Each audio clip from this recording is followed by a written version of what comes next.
আমি আমার যুবক কিশোর যুবতী কিশোরী ভাই বোনদের বলবো, সমাজ তোমাদের পক্ষে নয়, ঈমান চুরির পক্ষে।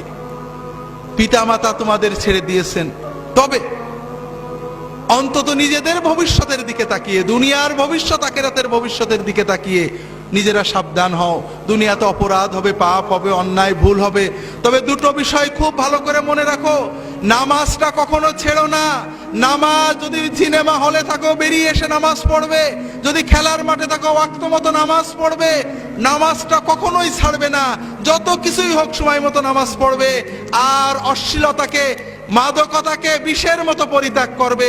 এই দুটো বিষয় যদি তুমি ঠিক রাখতে পারো, ইনশাআল্লাহ অন্যান্য ভুল ত্রুটি তওবা করবে, ভালো হবে, খারাপ হবে, এই নামাজ তোমাকে আল্লাহর পথে টিকিয়ে রাখবে। এবং ইনশাআল্লাহ তোমার বয়স যখন 50 হবে, তুমি নিজে অনুভব করবে এই দুনিয়ার জমিনে তোমার বন্ধুদের চেয়ে তুমি ভালো আছো। আর ইনশাআল্লাহ কিয়ামতের দিনে তুমি তোমার পিতামাতা সহ আল্লাহর আরশের নিচে তার ওলিদের সাথে মেহমান হয়ে যেতে পারবে। হাজরিন, যুবক কিশোরদের ভালো রাখতে হলে তাদেরকে আলেমদের কাছে নিয়ে যেতে হবে, মসজিদে নিতে হবে, দ্বীনি চেতনা তৈরি করতে হবে, লেখাপড়ার ভিতরে দ্বীনি চেতনা তৈরি করতে হবে। এগুলো সবই দরকার। আমরা শুনছি, ভালো করে জানি না। আমাদের দেশের নতুন শিক্ষানীতিতে ধর্মীয় শিক্ষা নিয়ে নানান কথা হয়। আমি নিজেও পড়েছি শিক্ষানীতি কিছুটা। আমার বিশ্বাস হয় না যে বাংলাদেশের সচেতন রাজনীতিবিদগণ ধর্মমুক্ত কোনো শিক্ষা কায়েম করতে চাবেন। কারণ আমাদের দেশে যতটুকু নৈতিকতা আছে, দুর্নীতি মুক্ত যে কয়জন মানুষ আছেন আপনারা স্ট্যাটিস্টিক করে দেখেন, তারা একমাত্র ধর্মীয় কারণে। যে ডিসি দুর্নীতি করে না, যে এসপি দুর্নীতি করে না, যে অফিসার ঘুষ খায় না, যে কর্মকর্তা অন্যায় করে না, যে ডিসি ঘুষ খায় না, যে জজ সাহেব ঘুষ খায় না, আপনি বিচার করে দেখুন, কোনো না কোনো ভাবে, হয় পারিবারিক ভাবে, নইলে হয়তো তাবলীগ জামাতে যে, নইলে হয়তো কোনো পীর মাশায়েখের দরবারে যে, নইলে হয়তো মাদ্রাসায় পড়ার কারণে ওই ব্যক্তির ভিতরে যে ঈমানি চেতনা আছে, শুধুমাত্র ওই ঈমানটাই তাকে দুর্নীতি থেকে বাঁচিয়ে রেখেছে। অথবা অনেক দুর্নীতিবাজের ভিতরে তাকে অন্তত কম দুর্নীতিবাজ করে রেখেছে। আপনারা কি বুঝতে পেরেছেন আমার কথাটা? কাজেই ধর্ম, নৈতিক বোধ, আল্লাহর ভয়, আখিরাতমুখিতা যদি আমাদের ছেলে মেয়েদের ভিতরে না থাকে, তাহলে এদের ধ্বংস আমরা রোধ করতে পারবো না। ইউরোপ আমেরিকার মানুষেরা এখনো ধর্ম শিখায়, একেবারে শিশু শ্রেণী থেকে ধর্ম শিক্ষা রয়েছে সেখানে। তারা অনেক ভুল করেছে, তারা ব্যাক করছে। যারা ধর্মকে বাদ দিতে চেয়েছিল আবার ফিরে আসছে, ধর্ম বাদ দিতে যে নিজেরা বাদ পড়ে গেছিলেন। আমরা তাদের ওই ভুলের পুনরাবৃত্তি করব না। আমাদের ছেলে মেয়েদেরকে সত্যিকারের নৈতিকতা, দ্বীন, ঈমান, আচরণ, আখলাক শেখাবো, মসজিদে নিয়ে যাব। আমরা অনেক নৈতিকতা শিখাই।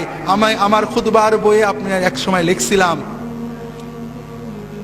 রেডিও টেলিভিশনে দুর্নীতির বিরুদ্ধে বড় বড় প্রোগ্রাম হয় না ভাই?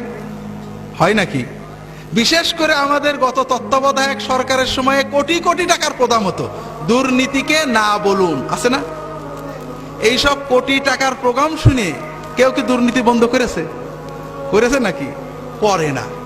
কারণ যারা এইসব লেকচার দেন, দেখা যায় তাদের পরেই মানুষের কোনো আস্থা নেই, তারাই নিজেরা দুর্নীতিতে লিপ্ত। বিশেষ করে এই ইউরোপের, আমেরিকার বড় বড় পণ্ডিত এসে আমাদের দুর্নীতির বিরুদ্ধে বড় বড় লেকচার দিয়ে গেল। কিছুদিন পরে পেপারে দেখা গেল এই লেকচার দাতারাই বিরাট বিরাট দুর্নীতিতে জেলে চলে গেছে। শোনেননি? হাজরিন, আসলে যদি সত্যিকারের দুর্নীতি মুক্ত করতে চান, মানুষ হলো পশুর মতো। মানুষের ভিতরে পাশবিকতা আছে, পশু প্রবৃত্তি আছে। একজন পশুকে যদি আপনি সামনে নিতে চান, দুটো জিনিস লাগে। কয়টা জিনিস? একটা হলো ভয় আর একটা হলো লোভ। এই দুটো জিনিস লাগে। মানুষেরও দুটো জিনিস লাগে, একটা ভয় আর একটা কি? লোভ। আপনি যদি দুর্নীতি দমন করতে চান, সুশীল সমাজ গড়তে চান, সুন্দর সমাজ গড়তে চান, লোভ এবং ভয়কে উজ্জীবিত করতে হবে। সেই লোভ এবং ভয় বিবেকের হতে পারে, সমাজের, রাষ্ট্রের আইনের হতে পারে, আল্লাহর হতে পারে। বিবেককে বুঝ দেওয়া যায়, আইনকে ফাঁকি দেওয়া যায়। ইউরোপ আমেরিকাতে দুর্নীতি কম আছে আইনের শাসনের কারণে। আইনের কারণে। কিন্তু আমাদের দেশে আমরা আইনকে যে ফাঁকি দেওয়া যায় সবাই জানি। দুর্নীতিতে 50 বছরের শাস্তি, পরের কেসে দেখা যাচ্ছে 0 হয়ে যাচ্ছে, হচ্ছে না ভাই?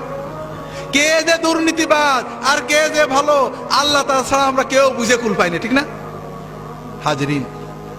ভয়, আইনের ভয় দুর্নীতি দমন করে কিছুটা।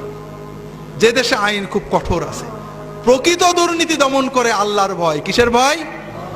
যখন বান্দা জানে যে আইনকে ফাঁকি দেওয়া যাবে, ফাঁসির দড়িকে পাল্টে দেওয়া যাবে, জজের রায়কে পাল্টে দেওয়া যাবে, রাজনৈতিক প্রভাব খাটানো যাবে, কিন্তু আল্লাহর চোখকে ফাঁকি দেওয়া যাবে না।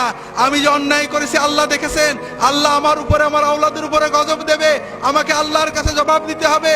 যখন বান্দা বোঝে যে আমি যদি ঘুষটা না খেয়ে সবর করি আল্লাহ বরকত দেবে, আল্লাহ আমার আওলাদে বরকত দেবে, সম্পদ বাড়িয়ে দেবে, এই একমাত্র সবর, একমাত্র আল্লাহর কাছে পুরস্কারের লোভ, আল্লাহর কাছে শাস্তির ভয়, এটাই প্রকৃত নৈতিক নীতিবান দুর্নীতি মুক্ত মানুষ গড়তে পারে। আর এজন্য আমাদের যুবক কিশোরদেরকে, আমাদের সন্তানদেরকে নৈতিকতা, ধর্মীয় শিক্ষার আলোকে মানুষ করতে হবে। আল্লাহ তাআলা আমাদের তৌফিক দান করুন, আমিন।